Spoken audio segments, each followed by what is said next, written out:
You ever have one of those days where you almost times do the right thing, but convenience wins the argument? Yeah, that's how Owen's day started.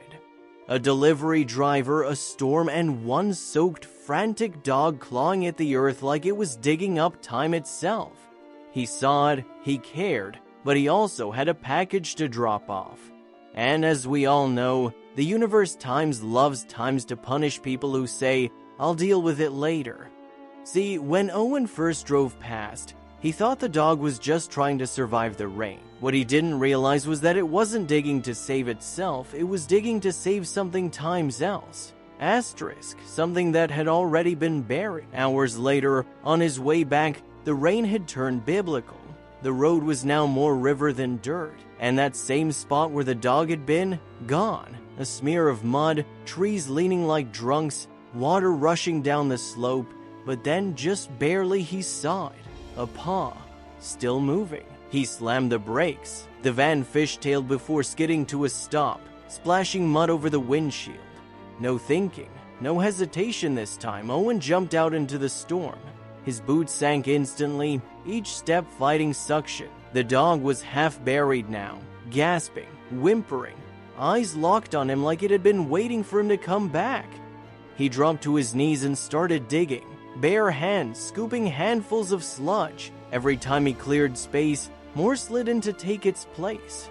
The earth wasn't letting go without a fight. The rain hammered him so hard he could barely breathe, but he kept going, the kind of blind determination that only kicks in when you realize times you caused the delay that almost cost a life. And then he felt it, a shape under the mud, solid and cold. At first, he thought it was a branch, but the dog's reaction told him otherwise. It whimpered and twisted, trying to nudge at the shape with its nose. Owen's stomach turned. He scraped around it, revealing what looked like fabric, a sleeve. Now his pulse was in his ears.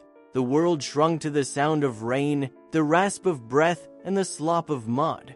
He dug faster, hands raw, heart pounding harder than the thunder above him. And then the truth surfaced. The dog wasn't trapped, it had been trying to unearth someone. A human hand. Pale. Motionless. The storm didn't pause for drama. The rain just kept coming. Relentless. Owen shouted, but the sound disappeared in the wind. He checked for a pulse, knowing deep down what he'd find. Nothing. Whoever this was, too late. And the dog just whined and nudged the hand again, as if refusing to believe it. Now, here's where most people would have run. But Owen didn't. Maybe guilt kept him there.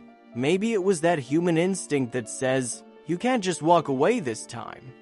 He pulled the dog free, carried it to the van, and called the police with shaking hand. Hours later, under floodlights and flashing red-blue reflections, they confirmed the story that would spread like wildfire. The body belonged to a hiker missing for 3 days, a local woman who had gone walking before the storm hit. Her dog, had been digging since the hillside collapsed, refusing to leave her buried body. Owen's small act of redemption had uncovered a tragedy. And here's the kicker, the authorities told him that if he hadn't come back when he did, the rain would have buried both the dog and the evidence completely. The hillside was unstable, minutes away from collapsing again. He didn't just save the animal, he preserved the truth. That night, back home, still soaked and shaking, Owen sat on his porch. The dog, now cleaned up and wrapped in a towel, rested its head on his lap. There was no barking, no wagging tail, just quiet understanding between two creatures who had both hesitated, both lost something, and both found a reason not to run anymore. Sometimes, life gives you a second chance to do the right thing. And sometimes, it buries that chance under a mountain of mud just to see if you'll dig it back up. So next time you feel that little nudge to act, don't wait. Don't tell yourself you'll handle it on the way back.